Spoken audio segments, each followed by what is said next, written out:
Hi, Rachel. Hi, Ni Hao. 4 years ago.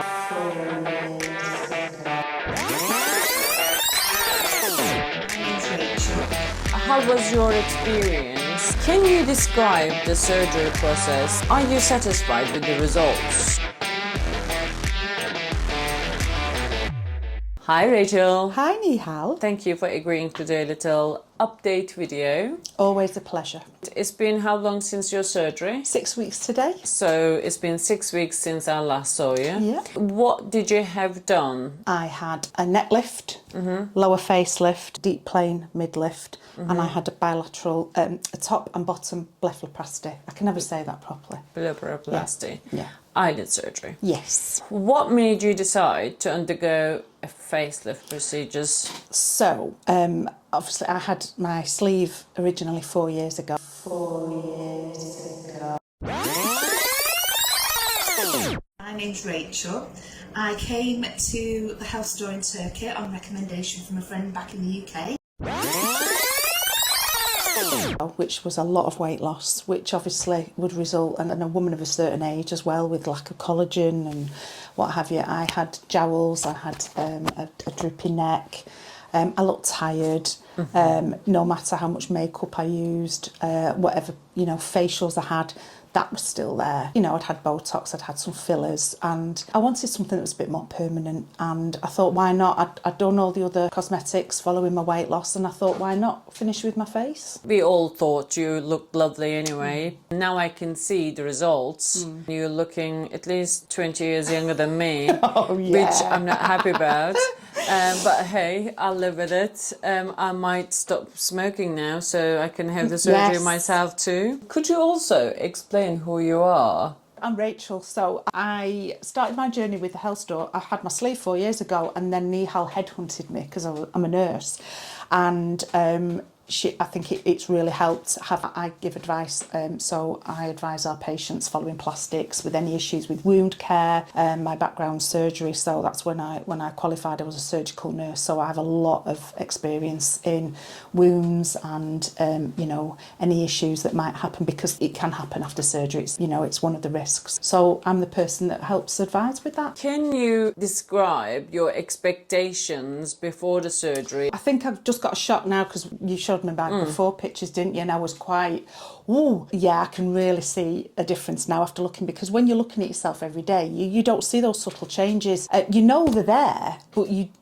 it's when you face with evidence like that you can actually see the progress. And I've got other people saying, oh wow, you look younger, you look great. And whilst I know and I feel my face is different, I think seeing those before photographs, my expectations were I just wanted to look not even younger necessarily. I wanted to look my age. I didn't want to look haggard. I didn't want to look tired. I just wanted to look like me. And I think you still look like you, but younger, fresher. Yeah, and I think what's lovely for me is when I was younger, I was overweight. I never really saw what my face would have looked like because it was fat. It's really interesting to see my face now, maybe as I would have done maybe 10 years ago without a fat face. So it's like I'm getting used to a new me. Can you describe the surgery process? How long did it take? Obviously, I arrived in Izmir and I had all my pre-op checks and bloods done, x-rays, etc., ECG.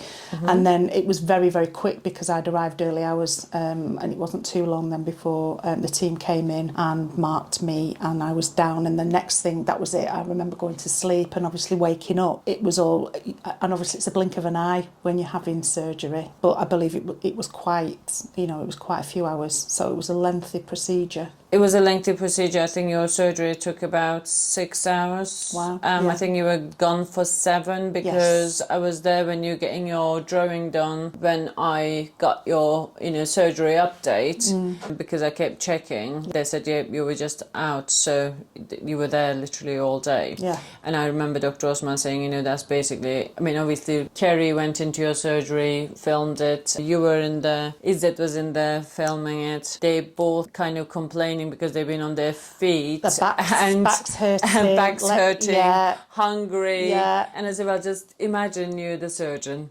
Oh, So you don't have to do that every day, you do it once in a while. How was your experience in the first few days after the surgery? What was your experience? I think I was quite shocked. To be perfectly honest, I'll be very open and transparent.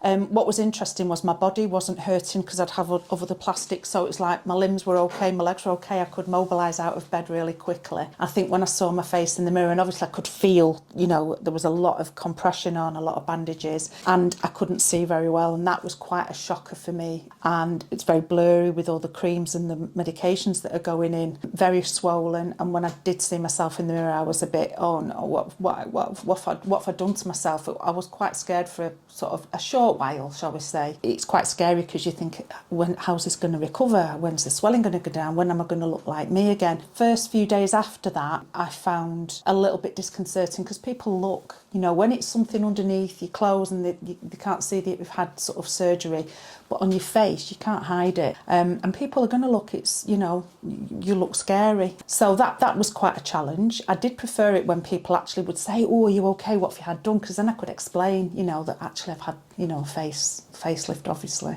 I think I look probably quite scary, which is understandable. I didn't like that I couldn't, one of my things in recovery is I like to read my books, I'll watch my iPad. I couldn't because I couldn't see very well because the nurses are coming in every half hour, they're applying ice to help reduce the swelling, you're having your creams applied. That was quite challenging for me. I like to feel in control and I didn't really.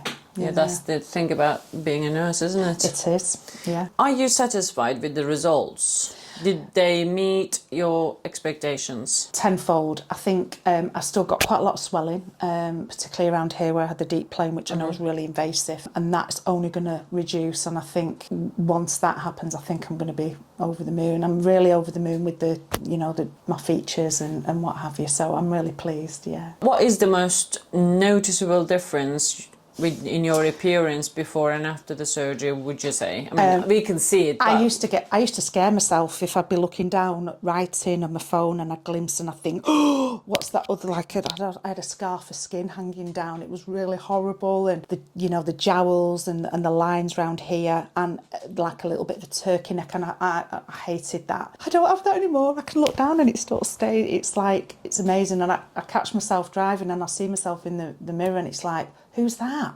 It's yeah, that is just the definition, and I can't believe that was there all along underneath the fat and what have you. So, what advice would you give to someone considering this type of surgery? I would, if it's something that they really want for themselves, for them to make themselves happy, then I would say absolutely do your research, obviously, you know, understand and go into it with your eyes open, and that, you know, it is quite invasive. Having said that, it's well worth it. I'm over the moon. So I would say do it for yourself and you'll never look back. You won't regret it. What would you say? How did the Health Store Turkey help you with this process? As always, the team, and I'll say it, I've said it many times and I'll say it again, I would never have this surgery done here in the UK. Obviously there's language barriers, but the team, you're never on your own and they can't do enough for you, you know, and if you're anxious or you're concerned, they're always there to give you some comfort, or, you know, even get you a drink, whatever you want. Nothing's too much trouble. Go for it, guys. Health Store all the way. Thank you. Welcome.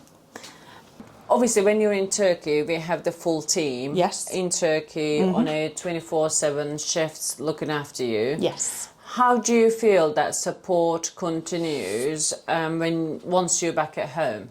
So everybody has the support group, and even me, even though I'm one of the team and obviously I'm a nurse, I'm still a patient, and I had my support team checking in. It's interesting because I'm feeding back on my own recovery and what have you, and I had a little problem with an infection. I knew how to deal with it, but even then Neil was asking me, is there anything I need, etc, etc. I'm getting, you know, asked how I am for updates and photographs just to make sure everything's okay. Which goes back to the, you know, surgeons. Yeah, surgeons so that the feedback. surgeons review that, they then give their feedback, any advice that's needed, and that's for me who knows all of this really, but I'm still looked after as a patient as well. So, you know. Well, yeah. thank you. Welcome. Thank you, guys. Bye.